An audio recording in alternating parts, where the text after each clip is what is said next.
April 11th, 1945. The Harz Mountains, central Germany. The war in Europe was almost over. Berlin was burning, Hitler was hiding underground, the Third Reich was collapsing in on itself like a dying animal. But in the cold forests near a small town called Nordhausen, something was still alive. It was early morning. A gray sky pressed low over the hills. The air smelled of wet pine and distant smoke. American armored columns from the U.S. 3rd Armored Division rolled slowly through narrow mountain roads, their engines echoing off the rock walls. They had been told to expect resistance. Instead, they found silence.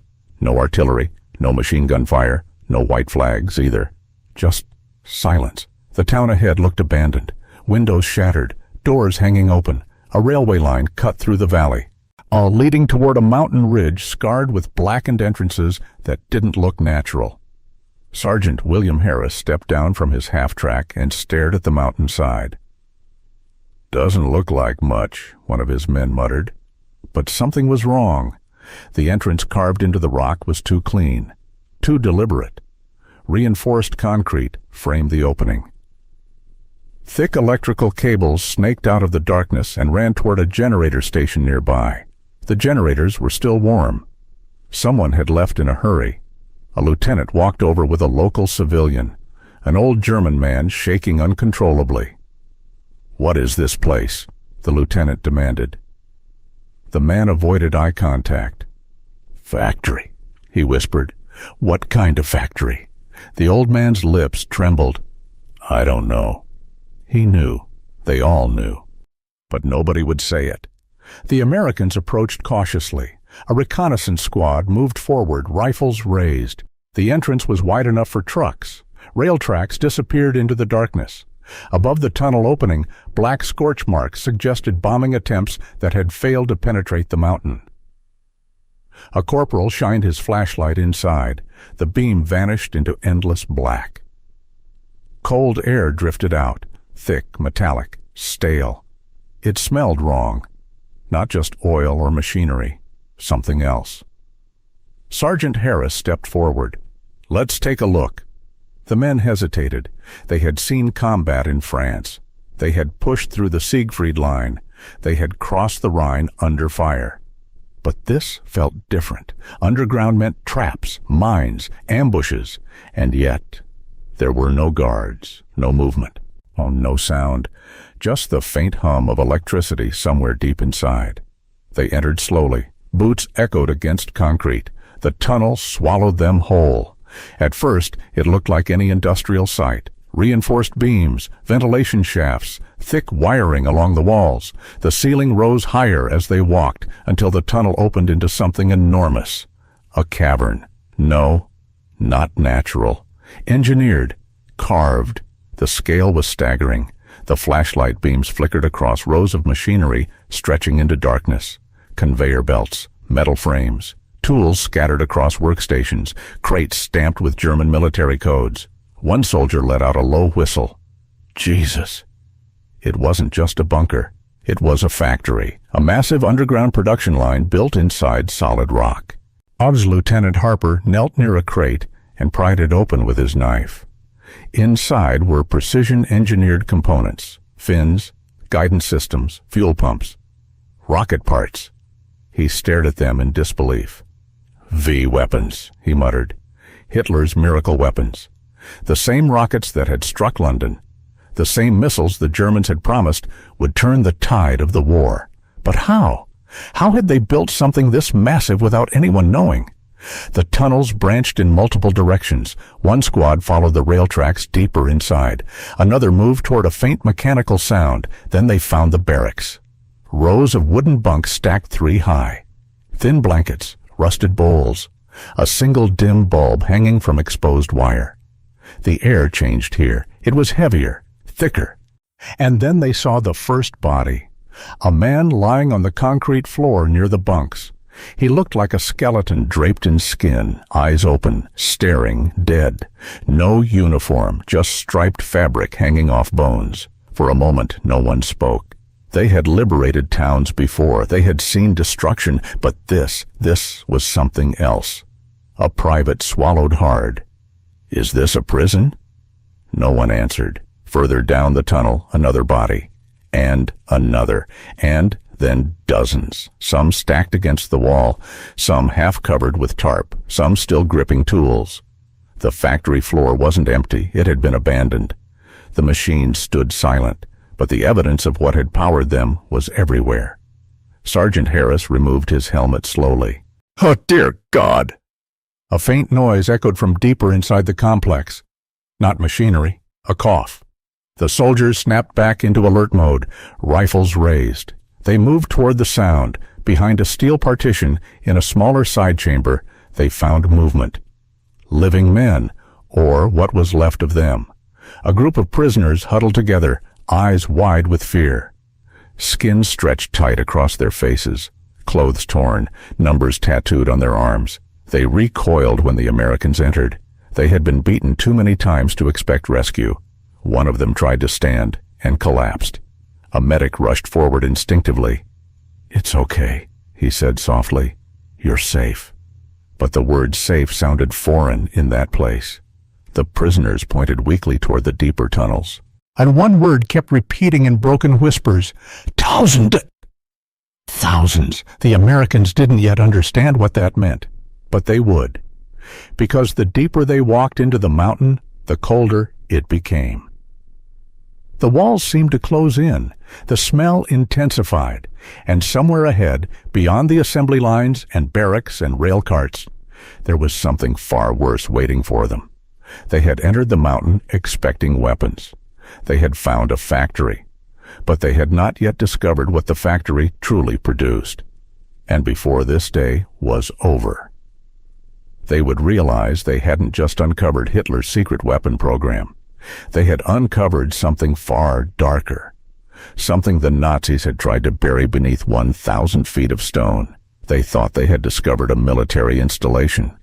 They had no idea they had just stepped into a grave. The Americans moved deeper into the mountain.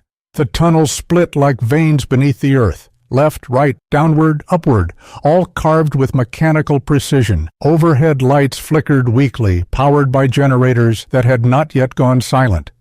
The machinery was intact. The workstations were organized. Clipboards still hung from hooks. It looked as if the workers had simply vanished.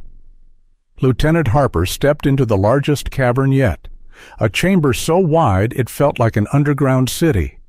Rows of unfinished rockets lay suspended from metal frames. Long steel cylinders, black and cold. V-2 missiles, Hitler's Vergeltungswaffe, vengeance weapon, the same rockets that had fallen on London without warning. The same missiles the Nazi propaganda machine had promised would force Britain to its knees. Now they rested quietly in the mountain's belly. A captain from intelligence ran his hand along the smooth steel body of one of them. "This is what they moved underground for," he said. "After the bombing raids, they hid production here." The scale was staggering. This wasn't a small hidden bunker. It was an entire weapons complex buried inside solid rock, protected from Allied bombers, invisible from the sky.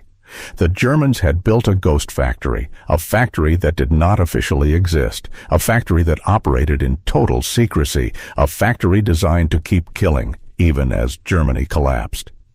The Americans fanned out, documenting everything.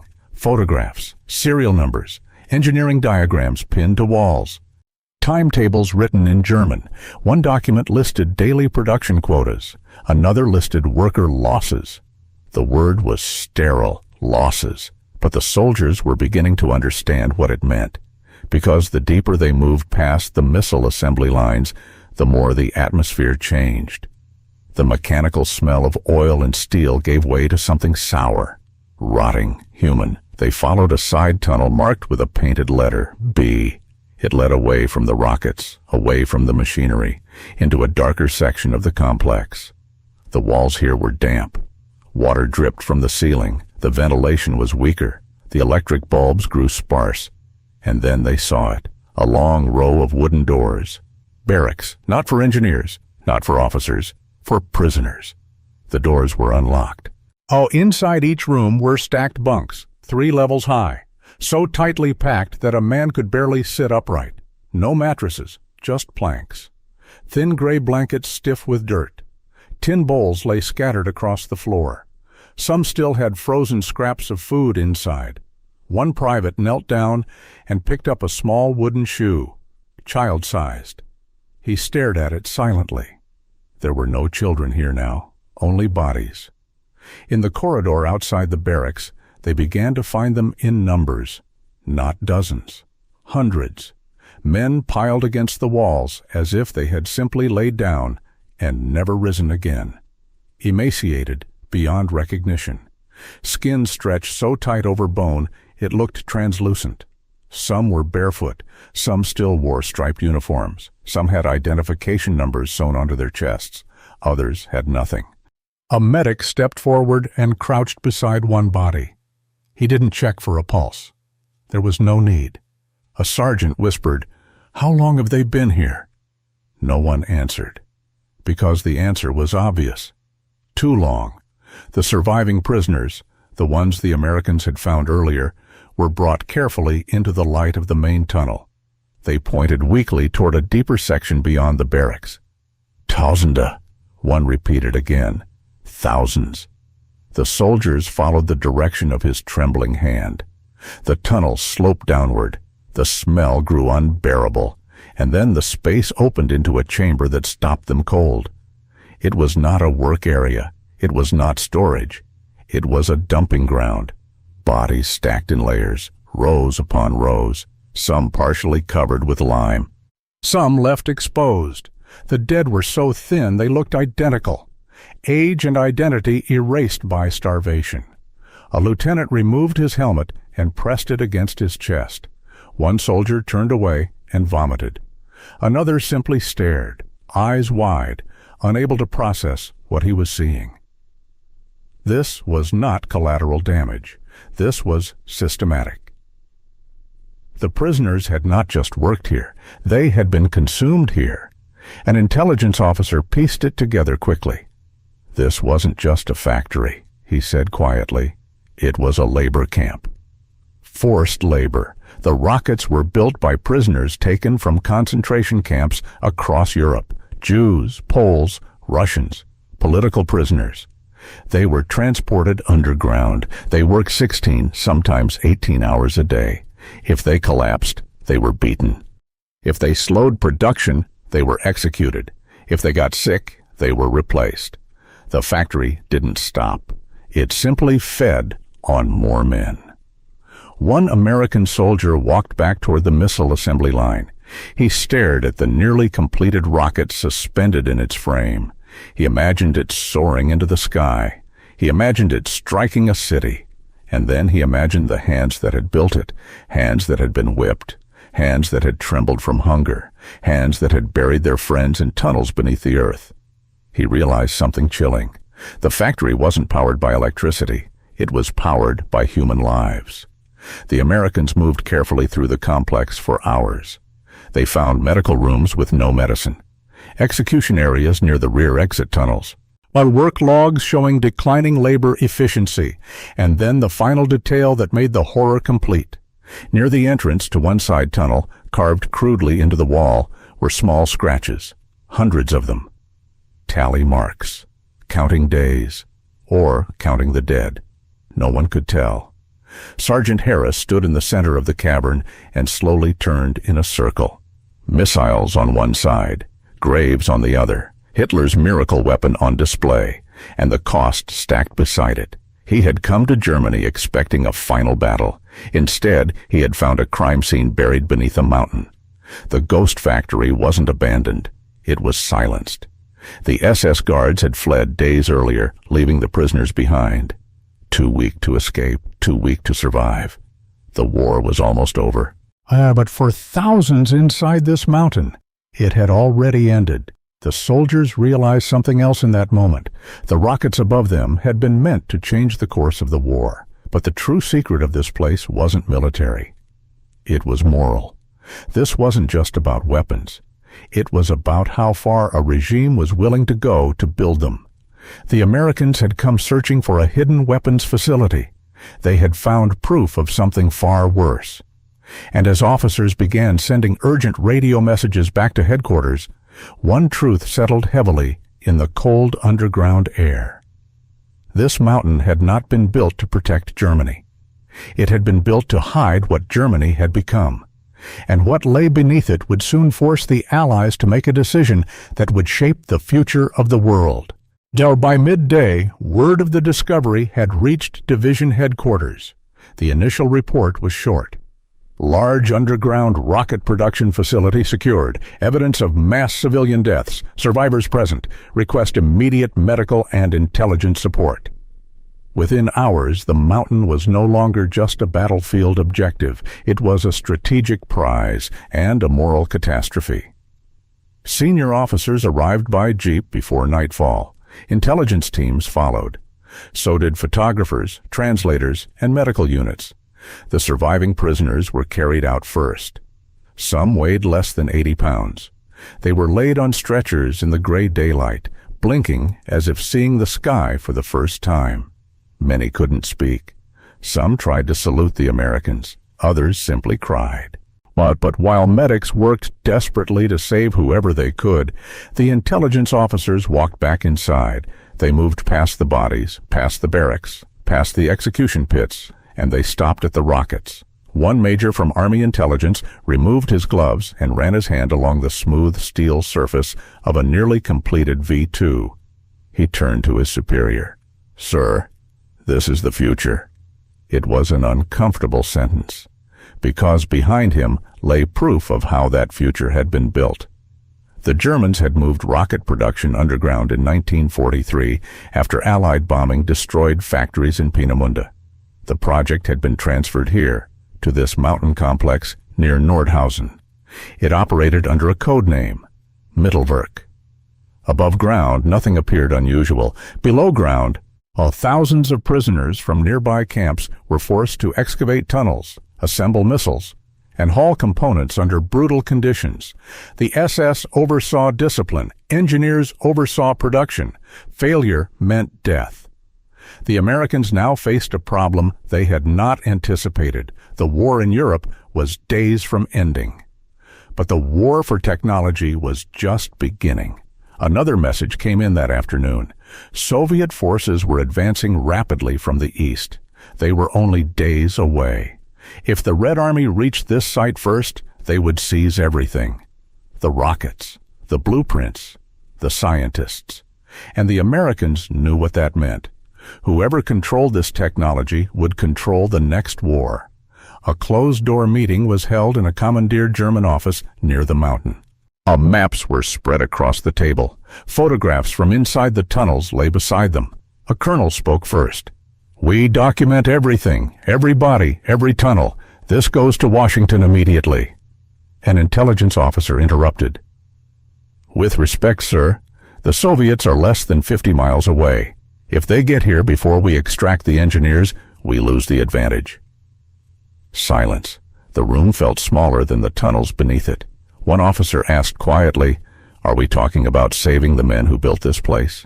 The intelligence major didn't hesitate. "Yes."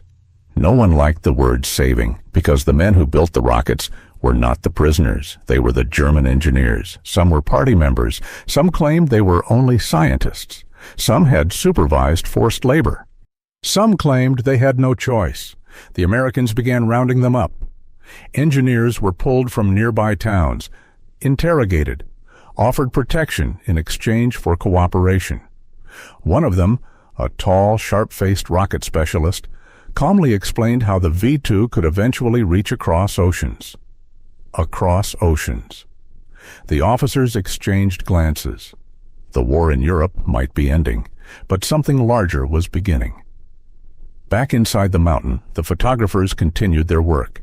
They documented the dead. They photographed the living. They recorded testimony from survivors who described beatings, starvation, executions. One prisoner described how men who collapsed at work were hanged from cranes as a warning to others. Another described watching friends buried alive when bombing shook the tunnels. The Americans listened. Some clenched their fists. Some looked away. And yet outside, trucks were being loaded with rocket components.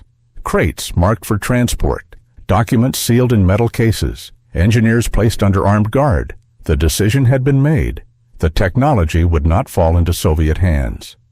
That night, Sergeant Harris sat alone near the mountain entrance. The wind cut through the trees. Behind him, the tunnel loomed like the mouth of something ancient and evil. He thought about the bodies. He thought about the rockets. He thought about the engineers now being protected under American watch. It felt wrong. But it also felt inevitable. War did not end cleanly. It shifted. 2 days later, U.S. forces officially secured the region. When Soviet advance units reached the area weeks later, much of the key technology and many of the scientists were already gone. They had been moved west. Some would later be transported across the Atlantic. They would trade uniforms for lab coats, trade guarded compounds for research facilities, trade one flag for another. The Americans called it strategic necessity. History would later call it something else. But in April 1945, inside that mountain, the lines between justice and survival blurred. The ghost factory had exposed the true face of the Nazi regime. But it had also revealed something uncomfortable about the future. Power mattered. Technology mattered, even when it was built on bones. Before leaving the site, one American officer walked back into the main assembly cavern. He stood between the rockets and the stacked dead. He looked at the steel missiles pointing toward the ceiling. Then he looked at the bodies that had built them. He understood something in that moment. The war against Germany had been about territory, but the war that was coming next would be about science. And science had no conscience. As dawn broke over the Harz Mountains, American trucks rolled away carrying crates of rocket parts and guarded engineers. Behind them, medics continued loading survivors into ambulances. The mountain stood silent again. Empty, but its secret was no longer buried. The United States had discovered Hitler's hidden ghost factory. And now the world would have to decide what to do with what had been found beneath it, because sometimes a victory doesn't just reveal what your enemy built, it reveals what you are willing to build next. Within weeks, the mountain was no longer a battlefield site. It became evidence. American investigators cataloged everything: photographs of the dead, testimonies from survivors, engineering logs, SS records. The world would soon see what had been hidden beneath the Harz Mountains. The commanders of the labor camp did not all escape. Some SS officers were captured while trying to flee in civilian clothes. Others were identified by survivors and arrested months later. A number of them stood trial in post-war military courts. Witnesses described the beatings, the hangings, the starvation rations, the punishments for slowing production. Some guards claimed they were only following orders. Some engineers claimed they were only building rockets. The judges were not persuaded. Several were sentenced to death. Others received long prison terms. But not everyone faced justice. A handful disappeared into the chaos of post-war Europe. And some of the scientists who had overseen production, men who had walked through those tunnels while prisoners died around them, would never stand trial at all. Instead, they boarded ships and airplanes under new supervision. They began new careers. The war had ended, but its consequences were just beginning. For the American soldiers who entered the mountain that April morning, the memory never faded. Some wrote letters home describing what they had seen. Others refused to speak about it for the rest of their lives. They had gone looking for weapons. They had found a crime. They had uncovered a factory that produced rockets by day and death by night. Years later, historians would debate the decisions made in those hours after the discovery. Was securing the technology the right move? Should justice have come before strategy? Could both have been achieved? But for the men who stood inside that cavern, staring at missiles suspended above piles of bodies, the question felt simpler. No weapon was worth this. The ghost factory had been built to hide the truth beneath layers of stone. But when American soldiers walked into that mountain, they exposed more than a secret weapons program. They exposed the cost of blind ambition. They exposed what happens when science serves cruelty, and they forced the world to confront a reality it could never unsee. So now I want to ask you, if you had walked into that mountain on April 11th, 1945, would you have focused on the rockets or on the men who built them? Let me know in the comments. And if you want more untold stories from the final days of World War II, stories that history almost buried, make sure to like and subscribe, because the next one is even more disturbing. Thanks for watching.